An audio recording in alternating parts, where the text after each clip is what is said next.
Hi everyone, welcome you all to my YouTube channel. This is Megha. So today we are going to learn about urine formation in detail.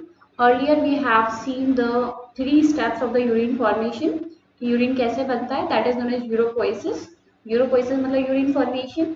So उसके कौन कौन से तीन step हैं वो हमने already देखे हुए थे पिछली वीडियो में इन वीडियो नंबर 4 और आज हम डिटेल में स्टडी करते हैं यूरिन फॉर्मेशन। ठीक है, इसमें जो ट्यूब्यूल्स होती हैं पीसीटी, यूकोफैनले, डीसीटी, इनका क्या रोल होता है दैट वी विल सी। ठीक है, तो so in this video you can see glomerulus से ब्लड आ रहा है। ये जो है अंदर क्या है, कैपिलरीज हैं, इनको बोलते हैं ग्लोमेरुलस। ओके, तो यहाँ से जो एफरेंट आर्टेरियोल है, this is the efferent arteriole जिसकी डायमीटर थोड़ी थिक होती है as compare to the afferent. Okay, इसकी डायमीटर ज्यादा है, इसकी थोड़ी कम होती है। तो यहाँ से जो ब्लड आ रहा है in the glomerulus, this blood is filtered. यहाँ से इस ब्लड की सफाई होती है, जो भी इसमें वेस्ट होता है दैट इज रिमूव्ड आउट। तो यहाँ से वेस्ट निकल के आ जाएगा कहाँ पे, ये क्या है, कप जैसा स्ट्रक्चर, इसे बोलते हैं बाउमेन्स capsule.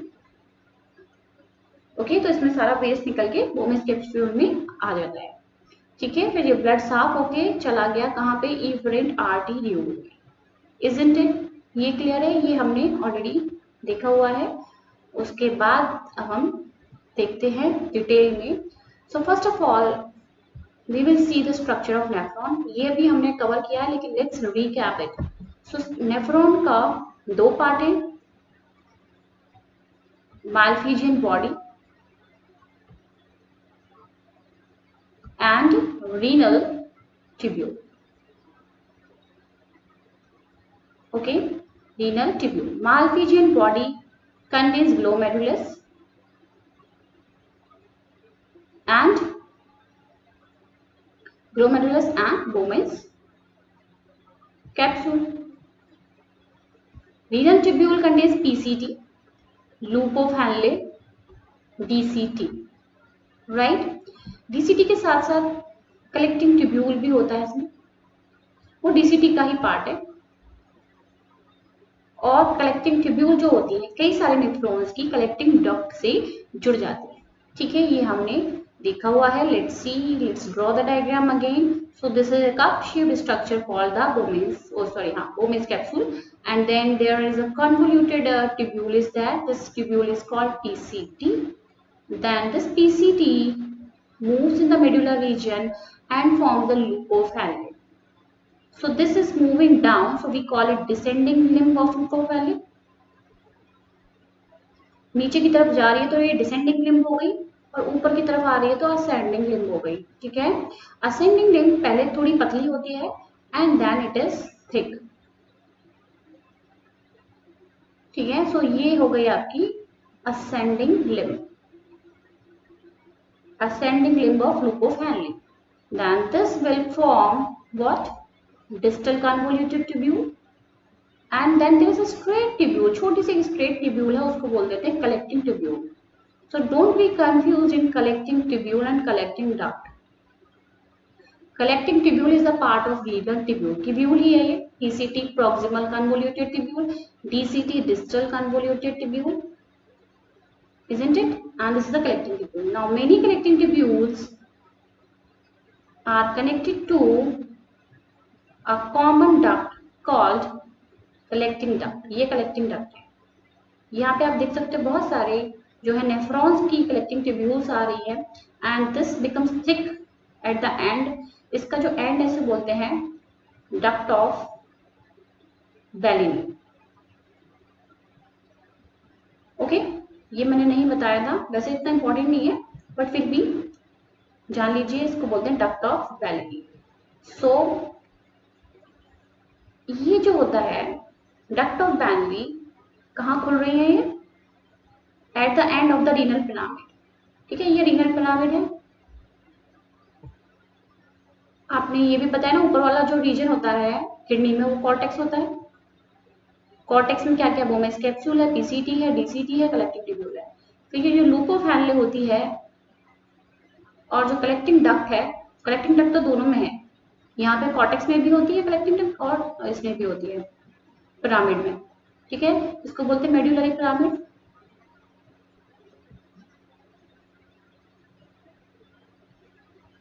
So here many ducts are opening, और भी आ रही होंगी यहाँ पे, ठीक है, and this portion is called renal pelvis, sorry this portion is called renal papillae, इस पोर्शन को, इस रीजन को बोलते हैं renal papillae. Renal papillae will form then minor calyx, then major calyx, then renal pelvis is there. Clear हुआ? यहाँ पे ये स्ट्रक्चर क्लियर है। अब हम देखते हैं ग्लोमेरुलस, यहां से आगे afferent arteriole, then this is the efferent arteriole. Tuft of capillaries is there, this is called glomerulus, इसे बोलते हैं glomerulus। ये सब आपको पता है। अब हम बात करते हैं सेल्स की। इस नेफ्रॉन में, पीसीटी में कौन से सेल्स हैं? यहाँ पे होते हैं एपिथेलियल सेल्स, और इन ये एपिथेलियल सेल्स कुछ फिंगर्स जैसी टिप होती है इनकी, इसे बोलते हैं ब्रश बॉर्डर एपिथेलियल सेल्स। कौन से epithelial cells? Brush border epithelial cells, ठीक है। Actually these are called microvilli, इनको माइक्रोविलाई बोलते हैं, ठीक है। यहाँ पे होते हैं ब्रश बॉर्डर एपिथेलियल सेल्स। ये ब्रश जैसा जो इनका एंड में ब्रश जैसे जो स्ट्रक्चर्स हैं, इनका काम होता है रीएब्जॉर्प्शन का। कभी ये सरफेस एरिया को इंक्रीज कर रहे हैं तो यहाँ पे मैक्सिमम रीएब्जॉर्प्शन होगा, ठीक है। फिर आते हैं हम लूप ऑफ हेनले पे। लूप ऑफ हेनले में you will found flat स्क्यूमस epithelium, यहाँ पे होते हैं स्क्यूमस एपिथेलियम, बहुत फ्लैट सेल्स होते हैं, isn't it? ये हो गया लूप ऑफ हेनले में। फिर हम बात करते हैं डीसीटी में। डीसीटी में होते हैं क्यूबॉइडल सेल्स, यहाँ होते हैं cuboidal cells. Now if we talk of this collecting duct, here you will find some cuboidal cells, some columnar cells. कुछ लंबे लंबे सेल्स मिलेंगे, कुछ छोटे छोटे सेल्स मिलेंगे, cuboidal plus columnar cells. Clear है ये? Now if we see the filtration membrane, देखिए यहां से क्या होगा, ये ब्लड आ रहा है, इस ब्लड में क्या है? वेस्ट है। This waste has to be filter, इसकी सफाई होनी बहुत जरूरी है। ये सारा वेस्ट आ जाता है कहाँ पे? गोमेज कैप्सूल में। अब इस वेस्ट में है क्या क्या? देखो NaCl, नमक जानते हो, नमक का फॉर्मूला होता है NaCl, तो आप लिख दिए sodium ions, chloride ions, then sodium potassium pump होता ही होता है, तो Na पॉजिटिव आयंस, ठीक है, ये क्लियर है। Sodium ions, chloride ions, K positive ions, then some of the bicarbonate ions, ठीक है, ये लिख लीजिए, बहुत इंपॉर्टेंट है। फिर इसके बाद न्यूट्रिएंट में सबसे ज्यादा ग्लूकोज आता है, ठीक है, ग्लूकोज आ गया। इसके बाद यहाँ पे यूरिया भी आता है, यूरिया तो है ही waste product, we all are ureotelic animals, urea हो गया। Amino acids and most important water, water भी आएगा ऑब्वियसली, राइट। तो ये सब आता है फिल्टर होके ब्लड में से, ओके। अब ये जो फिल्टर होके आ रहा है, तो यहाँ पे मैंने बात की थी, यहाँ पे फिल्ट्रेशन मेम्ब्रेन होती है जिसको ये क्रॉस करके आता है, ठीक है। वो फिल्ट्रेशन मेम्ब्रेन कौन कौन सी थी? सो मैंने बात की थी ग्लोमेरुलस की। तो ग्लोमेरुलस क्या है? ब्लड कैपिलरीज है। तो ब्लड कैपिलरीज की जो मेम्ब्रेन होती हैं, ये जो सेल्स हैं, इनको बोलते हैं एंडोथीलियम। ये एंडोथीलियम सेल्स हैं किसके? ग्लोमेरुलस के। अब इसके नीचे हो गया आपका बोमेस कैप्सूल। बोमेस कैप्सूल में हमने बात की थी कि यहाँ पे विजरल साइड में पोडोसाइट्स होते हैं, ऐसे फिंगर जैसे सेल्स, इनको बोलते हैं पोडोसाइट्स। इसमें बीच बीच में होता है गैप, जिनको बोलते हैं स्लिट पोर्स। ऐसे ही एंडोथेलियम सेल्स में होते हैं छोटे छोटे पोर्स, जिनको बोलते हैं फेनेस्ट्रा। ठीक है। और हर एक एंडोथेलियम लेयर, अगर हम एपिथेलियल सेल, एंडोथेलियम क्या है, एपिथेलियल सेल्स ही होते हैं ये, और ब्लड कैपिलरीज में प्रेजेंट होते हैं तो उनको एंडोथेलियम बोल देते हैं। इसके नीचे एक लेयर होती है बेसमेंट मेम्ब्रेन बोलते हैं उसको, this is called basement membrane. यानी कि जो भी यहाँ पे वेस्ट आ रहा है उस वेस्ट को इन तीनों मेम्ब्रेन को क्रॉस करना होगा तभी वो बोमेस कैप्सूल तक पहुंच सकता है, राइट। तो ये तीनों लेयर क्या होगी, इनको बोलेंगे फिल्टरेशन,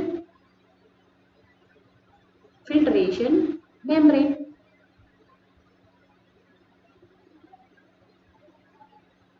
ओके, तो ये तीन मेम्ब्रेन होती है फिल्ट्रेशन मेम्ब्रेन, जिनके थ्रू जो वेस्ट होता है वो क्रॉस होता है और आ जाता है बाउमेस कैप्सूल में। अब हम बात करते हैं कि ये जो फिल्टरेट आ रहा है, क्या ये इजीली आ जाता है या कोई प्रेशर है यहाँ पे। So here there is a pressure that is called net filtration, net filtration pressure, and that is 10 mm of Hg।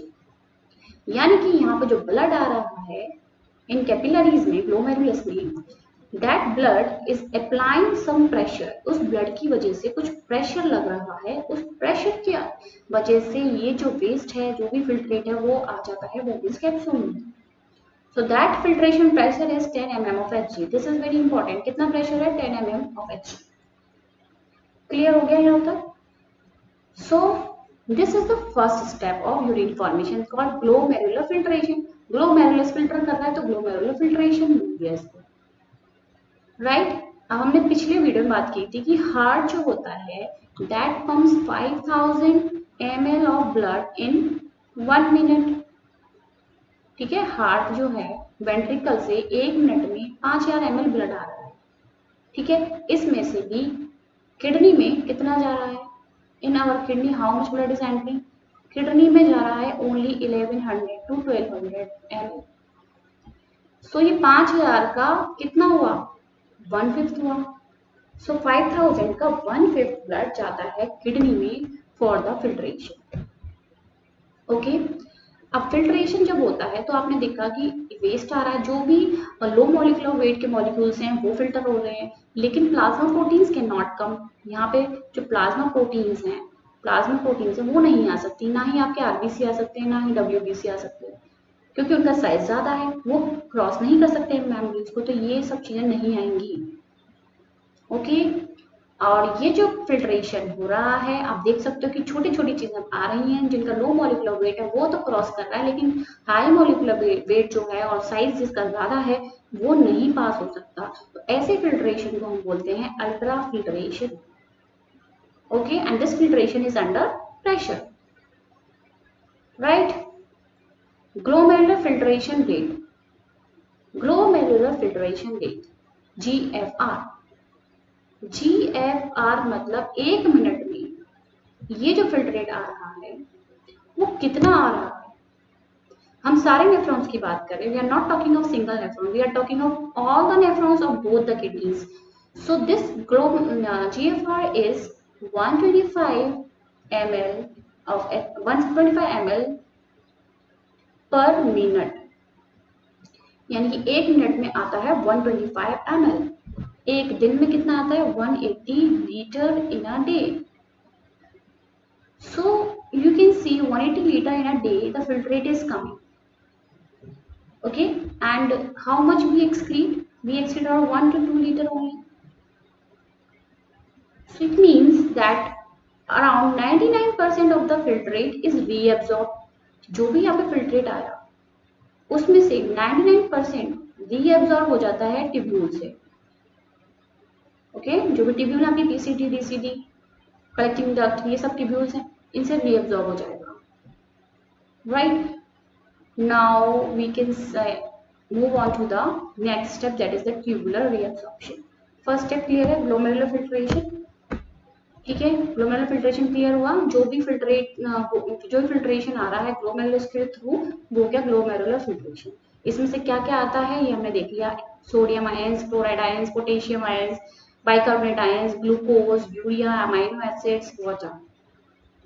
Okay, इसके अलावा और भी वेस्ट होते हैं, ड्रग्स होते हैं, कुछ वाइटामिन जो ज्यादा आपने विटामिन ज्यादा खा लेते तो वो भी निकल जाते हैं यूरिन में। ठीक है, तो मेन फोकस हमें इन पे रखना है, राइट। अब हम आगे बढ़ते हैं next step, that is the tubular reabsorption. ठीक है, चलिए बात करते हैं। सो पहली जो ट्यूब्यूल है, अच्छा before starting this one term is that we will see, that is osmolarity. Osmolarity का मतलब पहले आप समझ लीजिए, number of particles per litre of solution. Number of particles per litre of solution, यानी कि सपोज यहाँ पे एक सॉल्यूशन है 1 लीटर है, 1 लीटर की बोतल आती है, इतना पानी समझ लीजिए, इसमें कितने पार्टिकल, सपोज में मैंने नमक डाल दिया, पोटेशियम आयंस डाल दिए, तो यहाँ पे आप इसमें जितने पार्टिकल्स डालेंगे वो उसकी ऑस्मोलैरिटी बताएगा। ठीक है, तो कितने पार्टिकल्स हैं 1 लीटर ऑफ सॉल्यूशन। अगर मैं इसमें 10 ग्राम पार्टिकल्स डाल दूं तो इसकी ऑस्मोलैरिटी थोड़ी कम होगी। अगर मैं 100 ग्राम डाल दूं तो इसकी ऑस्मोलैरिटी और बढ़ जाएगी। पार्टिकल्स जितने ज्यादा इंक्रीज होते जाएंगे उतनी ही ऑस्मोलैरिटी उसकी इंक्रीज होती जाएगी। Isn't it? ये क्लियर है बात? तो क्योंकि ऑस्मोलैरिटी अभी कम अभी बहुत बार आएगा, इसलिए ऑस्मोलैरिटी का मतलब हमें पता होना चाहिए, number of particles per litre of solution. और हमारे ब्लड की जो ऑस्मोलैरिटी है that is 300 milli osmole per litre. Very very important. वैसे एग्जैक्ट 300 नहीं होती, समथिंग 295 होती है, but we will take a round figure that is 300। 300 milli osmole per litre is the osmolarity of our blood. Remember this. So let's move.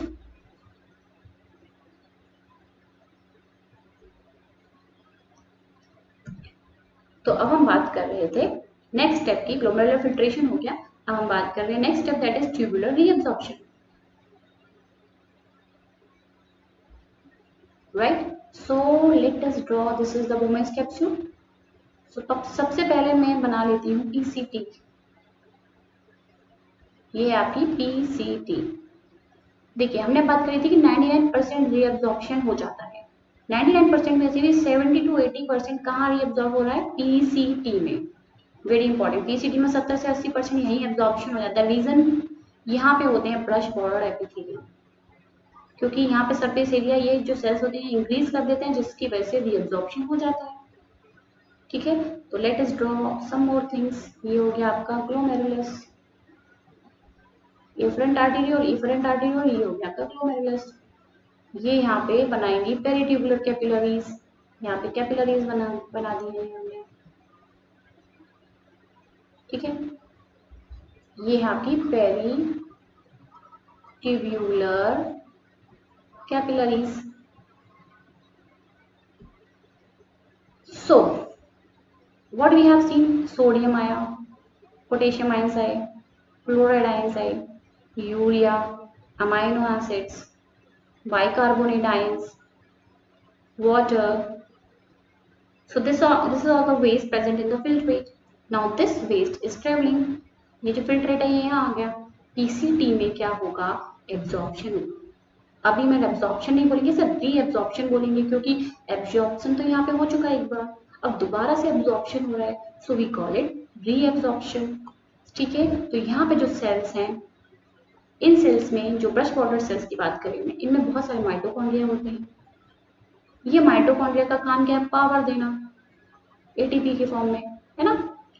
क्योंकि यहाँ से जो है बहुत सी चीजें एक्टिवली रीअब्सॉर्ब होने वाली है, राइट। सो यहाँ से जो भी चीजें एक्टिवली रीअब्सॉर्ब होंगी वो है sodium, amino acids, potassium ions, sodium ions, potassium ions, amino acids. Okay, so these all things are reabsorbed actively. Okay, sodium हो गया, पोटेशियम हो गया, और आपका अमाइनो एसिड्स हो गए। ठीक है, आपका जो क्लोराइड आयंस है Cl, ये पैसिवली रीअब्सॉर्ब होता है। फिर इसके बाद हो गया आपका यूरिया रीअब्सॉर्ब। यूरिया के साथ साथ यहाँ पे पानी भी रीअब्सॉर्ब हो रहा है। Water is absorb by osmosis. and some of the bicarbonate ions are also reabsorbed in PCT. So आप देख सकते हो जो भी चीजें यहाँ पे आ रही हैं वो मोस्टली रीएब्सॉर्ब हो रही हैं. You can see some of the urea is also reabsorb. Urea भी थोड़ा बहुत रीएब्सॉर्ब हो रहा है. सो एक्टिवली क्या क्या रीएब्सॉर्ब हो रहा है? Sodium, amino acids and potassium. ये बहुत इंपॉर्टेंट है. ये तीनों चीजें कैसे एब्सॉर्ब हो रही है? एक्टिवली.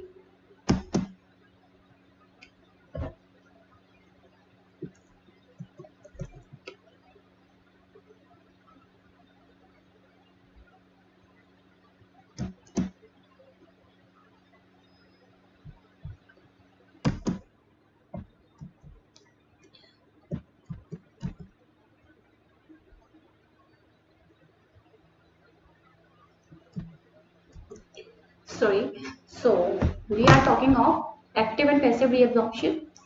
ठीक है. So हमने देखा कि sodium, potassium ions, amino acids are actively reabsorbed, whereas chloride ions are passively reabsorbed. Urea, bicarbonate ions are also absorbed and water is absorbed by osmosis. इसके अलावा यहाँ पे मैंने ग्लूकोज लिखना भूल गई थी. ग्लूकोज. सो एक्टिवली ग्लूकोज भी एक्टिवली ही एब्जॉर्ब हो रहा है. एक्टिवली ही रीएब्जॉर्ब हो रहा है एक्चुअली. तो ये चारों चीजें जो है एक्टिवली रीएब्जॉर्ब हो जाती है. यहाँ से ये रीएब्जॉर्ब होके कहाँ चली जाएगी? पेरीट्यूबुलर कैपिलरीज में, यानी कि ये हमारे ब्लड में ही चला जाता है. कितना परसेंट हो गया? 70 to 80% जो है absorption takes place in your PCT. Okay, PCT में रीएब्जॉर्प्शन हो गया. अब हमने बात करी थी ऑस्मोलैरिटी की. तो ब्लड की ऑस्मोलैरिटी मैंने बताई थी 300 मिली ऑस्मोल पर लीटर होती है ब्लड की ऑस्मोलैरिटी. यहाँ पे जो पीसीटी है उसकी भी ऑस्मोलैरिटी सेम होगी 300 मिली ऑस्मोल पर लीटर. यानी कि ब्लड और ये दोनों, यहाँ पे हम बात करें तो ये दोनों सोल्यूशन कैसी होंगी? आइसोटोनिक. ओके, क्योंकि ऑस्मोलैरिटी सेम है. There is no change in the osmolarity. क्यों नहीं हुआ चेंज? क्योंकि पीसीटी और ये जो हमारी ब्लड कैपिलरीज हैं, ग्लोमेरुलस जो है, देखो blood capillaries are permeable to both ions in water. Okay, and as well as this PCT also. This PCT, proximal convoluted tubule, is permeable to both water and ions. So the osmolarity remains same. Here is also 300 and here also 300 is there. So both the solutions we would say that they are the isotonic. Right? तो PCT में clear हुआ क्या हो गया? अब आप देख सकते हो यहाँ पे जो water है, यहाँ पे जो भी हो रहा है वो होगा ही होगा. DCT में जो भी होगा वो कंडीशनल है. सो व्हाटएवर वाटर यहाँ पे रीअब्सॉर्ब हो रहा है वो ऑब्लिगेटरी रीअब्सॉर्प्शन बोलेंगे उसे. Obligatory reabsorption. Obligatory reabsorption means that it will happen. 100% ये होगा ही होगा. पीसीटी से वाटर का एब्जॉर्प्शन होगा ही होगा. ठीक है. यहाँ से जो ग्लूकोज हो रहा है, ग्लूकोज, एमाइनो एसिड, ये दोनों जो है 100% रीअब्सॉर्ब हो जाते हैं. यानी कि जितना भी ग्लूकोज यहाँ आएगा वो सारा ग्लूकोज रीअब्सॉर्ब हो जाएगा. बिल्कुल भी यूरिन में नहीं जाएगा. जरा सा भी अमाउंट अगर ग्लूकोज का यूरिन में चला जाता है, it means there are chances of diabetes. So 100% reabsorption of glucose takes place in the proximal convoluted tubule. Clear है? नाउ एक ट्यूब्यूल का रीअब्सॉर्प्शन क्लियर हुआ. अब नेक्स्ट ट्यूब्यूल जो है that is the loop of Henley.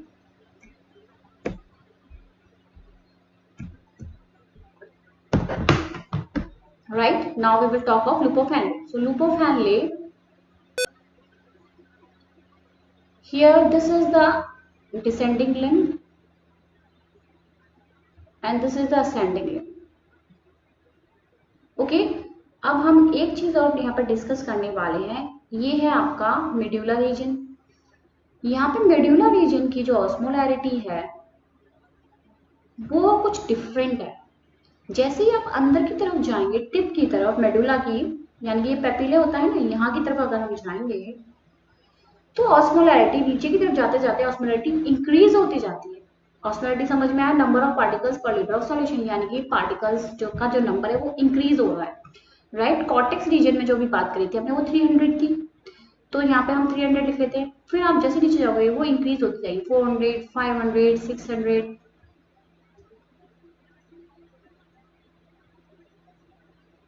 so it will increase. At the tip we have maximum osmolarity, that is something 1200 to 1400. यहाँ तक आते आते osmolarity इतनी increase हो जाती है, that is around 1200 to 1400. Okay, अब आप जैसे ही ऊपर जाएंगे तो फिर से वही जो सेम यहाँ पे वही होगी, यहाँ पे भी सेम ही होगी ना, मेडुला रीजन है ये जो स्पेस है, this is called here one fluid is filled, है ना, that fluid is called interstitial fluid. So इसकी ऑस्मोलैरिटी कुछ डिफरेंट होती है. देखिए अगर हम ब्लड कैपिलरीज की बात करें, ठीक है, ये ब्लड है, यहाँ हमारी कैपिलरीज हैं, ये हमारे सेल हैं. सेल्स के बीच में क्या होता है, इंटरस्टिशियल फ्लूइड होता है. ओके, सारे सेल्स के बीच में क्या होता है, इंटरस्टिशियल फ्लूइड फिल्ड होता है. तो जो भी एब्जॉर्प्शन हो रहा है कैपिलरीज से पहले कहाँ आएगा, इंटरस्टिशियल फ्लूइड में आएगा, फिर जाके वो सेल एब्जॉर्ब कर लेंगे. सेम यही होता है, सेल से जो भी वेस्ट होगा पहले इंटरस्टिशियल फ्लूइड में आएगा, फिर उसे कैपिलरीज एब्जॉर्ब कर लेंगी. तो यहाँ पे जो कैपिलरीज यानी कि ब्लड का जो ऑस्मोलैरिटी होती है वही इंटरस्टिशियल स्पेस की ऑस्मोलैरिटी होती है, सेम होती है. ब्लड की कितनी है, 300, तो यहाँ पे भी 300 ही होती है. बट इंटरस्टिशियल फ्लूइड जो मेडुला में है उसकी osmolarity is different. So you just remember this. जैसे कि आप टिप की तरफ जाते जाओगे ऑस्मोलैरिटी इंक्रीजेस, राइट. सो यहाँ से जो पीसीटी आ रही थी, जो फिल्ट्रेट आ रहा है, मैक्सिमम एब्जॉर्प्शन हो चुका है. अब यहाँ पे ये जो लूप ऑफ हेनले है, इसकी दो लिम्ब हो गई. This is the descending and this is ascending.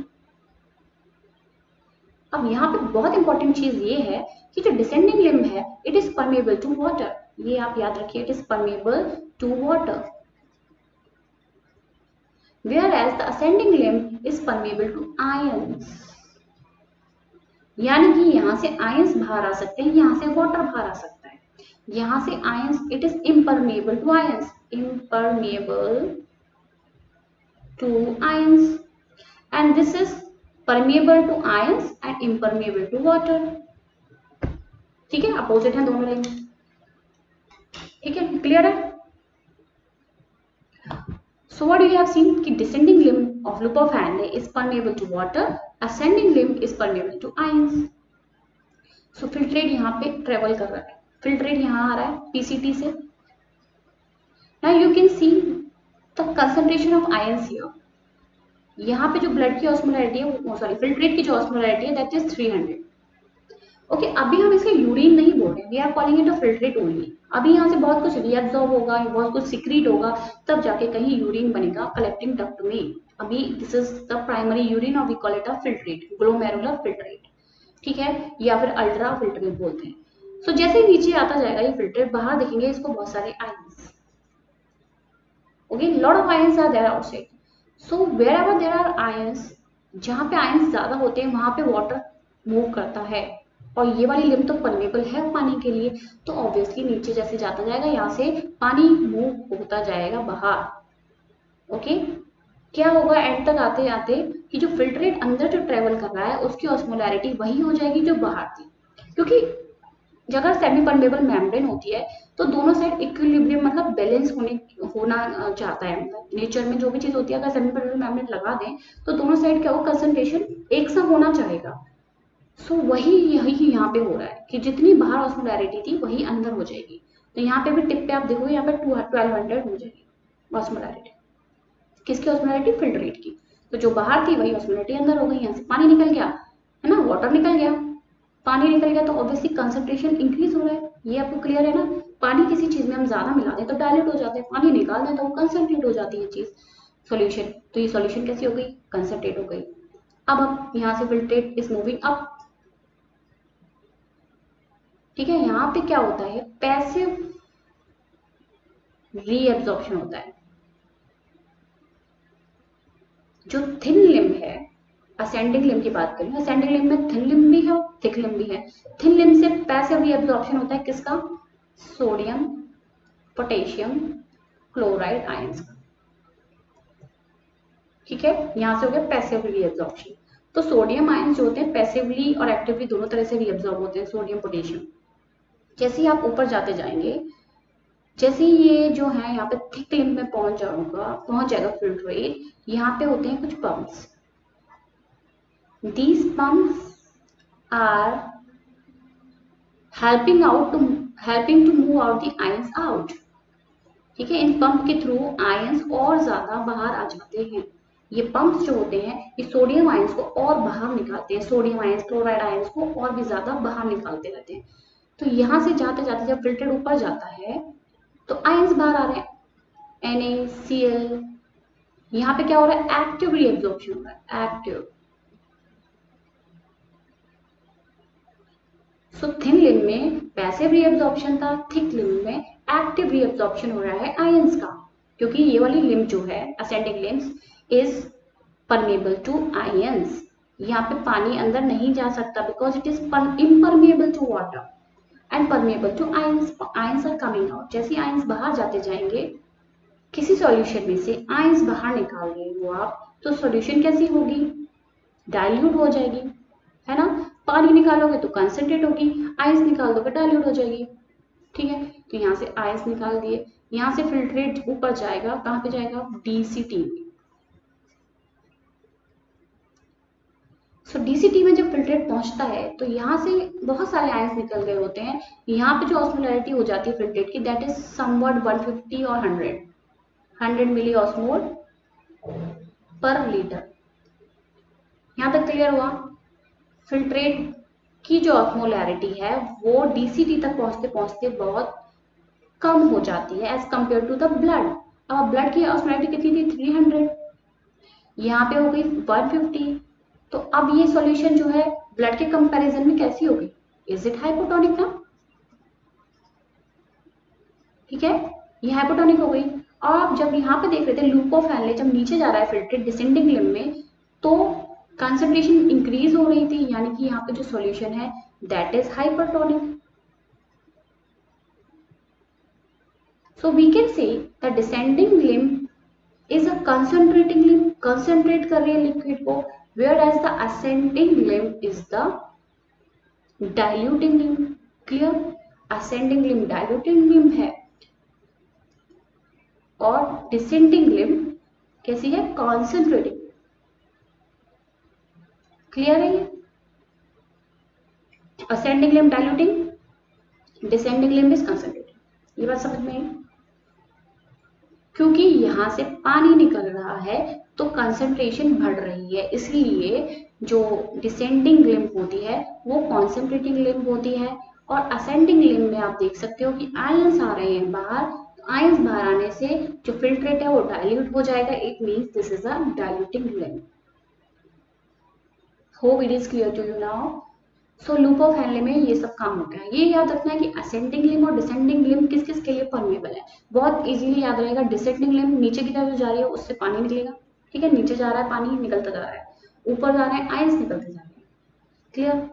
नीचे थिन लिम्ब से पैसिव रीअब्जॉर्प्शन होता है, ऊपर थिक लिम्ब से एक्टिव रीअब्जॉर्प्शन होता है। यहाँ पे कुछ पंप्स होते हैं जिनसे actively ions are moved out, where they are moved out in the interstitial fluid. यहाँ पे जो फ्लूइड है वहीं तो आ गए आयंस, ठीक है, यहाँ पे फ्लूइड में आ गए। क्लियर? अब हम बात करते हैं DCT की, distal convoluted tubule. This is DCT and this is the collecting duct. Now what happens in this? Let's see. So here proxim अभी तक जो भी हो रहा है that is 100% वो होगा ही होगा, but DCT और collecting duct में whatever happening that depends on condition. It depends on condition. So अभी तक हमने देखा लूप ऑफ हेनले से जो फिल्ट्रेट आ रहा था उसकी ऑस्मोलैरिटी सपोज 150 मिली ऑस्मोल पर लीटर थी। इफ द सिचुएशन इज, अगर हमने वाटर हमारी बॉडी में प्लाज्मा में वाटर अच्छा खासा है, अच्छी अमाउंट में है, तो जितना जैसा यूरिन है, मतलब ये जो जितना ऑस्मोलैरिटी का यहाँ पे जो फिल्ट्रेट बना है उतना ही बाहर आ जाता है। थोड़ा बहुत यहाँ से सोडियम निकल जाता है, थोड़ा बहुत और कमी हो जाता है, ठीक है, कंसंट्रेशन कम हो जाता है, यानी कि जो यूरिन है वो डाइल्यूट यूरिन आएगा। ओके, जो यूरिन बनेगा वो डाइल्यूट बनेगा। कब? जब प्लाज्मा में वाटर की कंसंट्रेशन अच्छे से है, मैक्सिमम अमाउंट में। अगर सिचुएशन उल्टी है, जब water is less in our body, in our plasma water is very very less, so हमारी बॉडी में क्या होता है, यूरिन को कंसंट्रेट करने के लिए दो हार्मोन्स काम करते हैं and these hormones are aldosterone and ADH।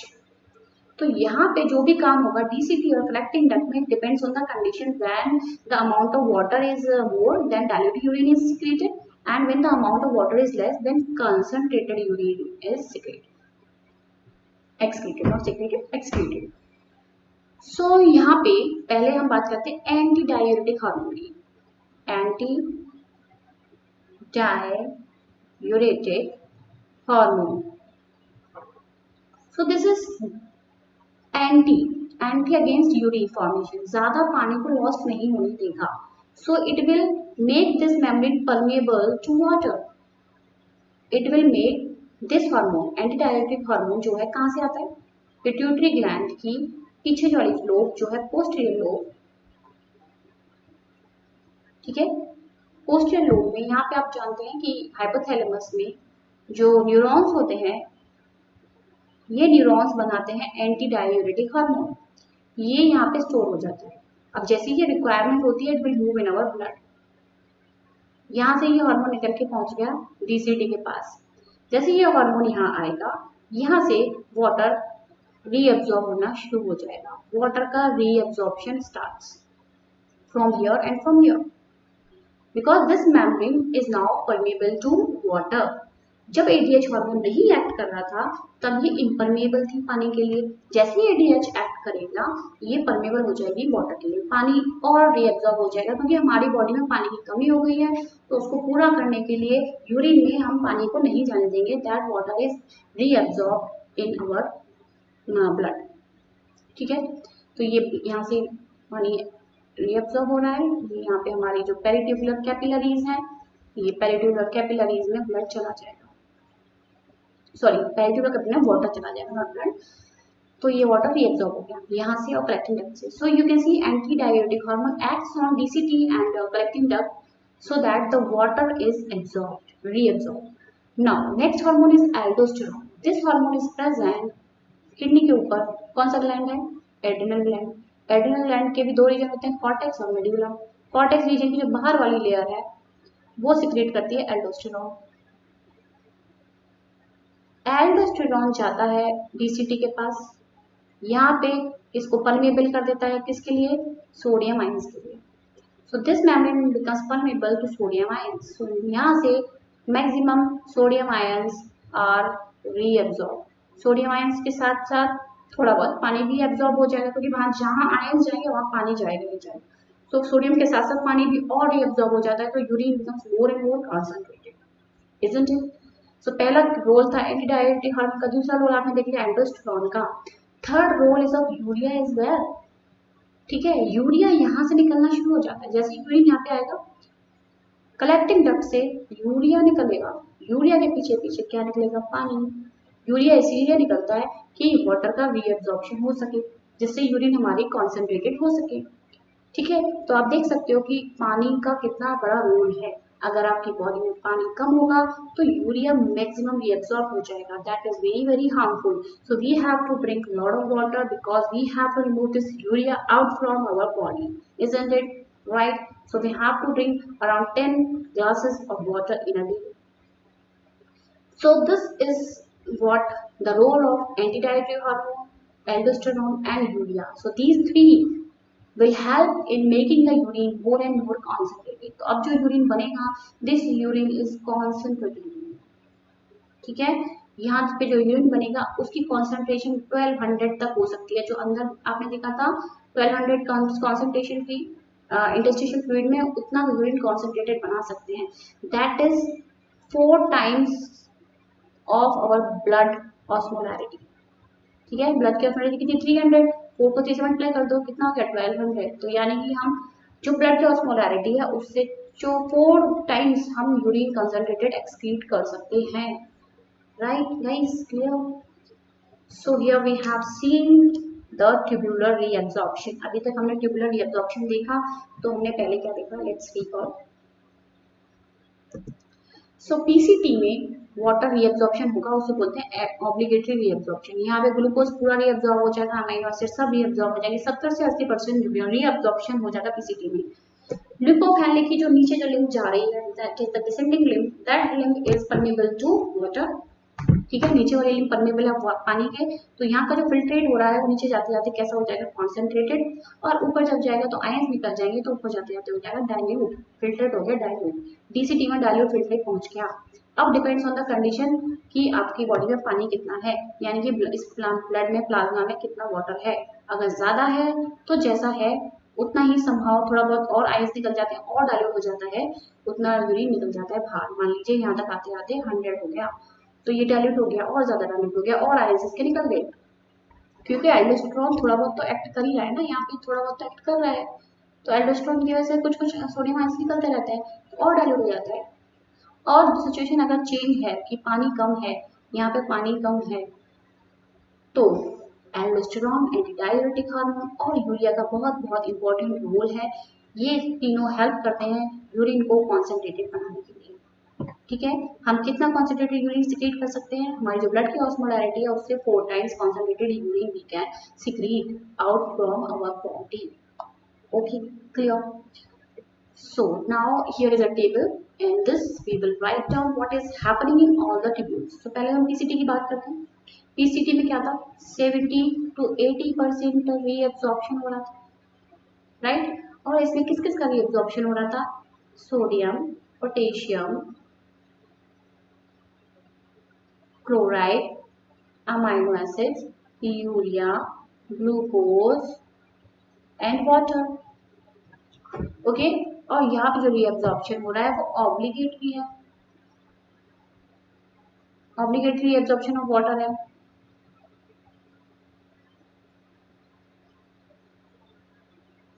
Right, this is here the water will reabsorb 100%, होगा ही होगा।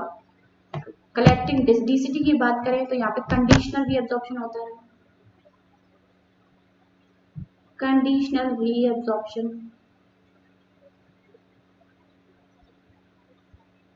Of water. ठीक है, असेंडिंग लिम्ब ऑफ लिपोफैलिक नीचे की तरफ जो जा रही है, ये हो गया descending limb of lipophilic. Ascending limb में क्या निकलता है बाहर, it is permeable to water, so we can say this is the concentrating limb। कैसी लिम्ब हो गई, concentrating limb हो गई। this is permeable to iron, so this is a diluting limb। DCT इसमें कंडीशनल रीअब्जॉर्प्शन होता है water का। यहाँ पे कौन कौन से हार्मोन एक्ट करते हैं, ADH, aldosterone. Okay, collecting duct में भी आपने देखा एंटी डाययूरेटिक हार्मोन एक्ट कर रहा है, और यहाँ से यूरिया भी रीअब्सॉर्ब होता है, so that maximum amount of water is reabsorbed so that the urine can be concentrated, right? This we have seen. So we have seen glomerular filtration and tubular reabsorption. Now one more step, that is the third step, which is about the let me erase this। third step क्या था, tubular secretion। okay, इसमें हम देखते हैं, this is your Bowman's capsule, this is your PCT, this is your lipofamily, this is your TCT, here we have the collecting duct। ठीक है, tubular secretion बहुत ही easy है, बहुत ही आसान सी बात है। देखो यहाँ पे जो ये आपका ग्लोमेरुलस हुआ, एफरेंट आर्टरियोल, इफरेंट आर्टरियोल, ये आपकी हो गई peritubular capillaries. Okay, these are your peritubular capillaries, and you know that some waste are still present. यहाँ से सफाई तो हो जाती है, कुछ अभी भी रह जाता है, that will be secreted out from the blood. तो यहाँ से वेस्ट बाहर निकल के आएगा, and this is secreted from the cells of these tubules, so we call it tubular secretion। यानी कि यहाँ से अब्जॉर्ब होकर सिक्रेट होकर कहाँ आ गया, फिल्ट्रेट में आ गया। ओके, सो क्या क्या सिक्रेट होता है, देखो पीसीटी में हम बात करते हैं, बहुत ही आसान से आप याद रख सकते हो। देखो के positive, ammonia NH4 positive and H positive, ये सब सिक्रेट होता है। ठीक है, यहाँ पे भी हम बात करेंगे तो सेम डीसीटी में भी यही है। और कलेक्टिंग डक्ट में भी यही सब सिक्रेट होता है, K पॉजिटिव, NH4 पॉजिटिव और H positive. So it depends on the situation, ठीक है। अगर हमारी बॉडी में ज्यादा है तो वो सिक्रेट हो जाएगा, ठीक है। So you know that this hydrogen ion क्या करता है, अगर ब्लड में रह जाएगा तो हाइड्रोजन आयन क्या एसिडिक बना देगा ब्लड को।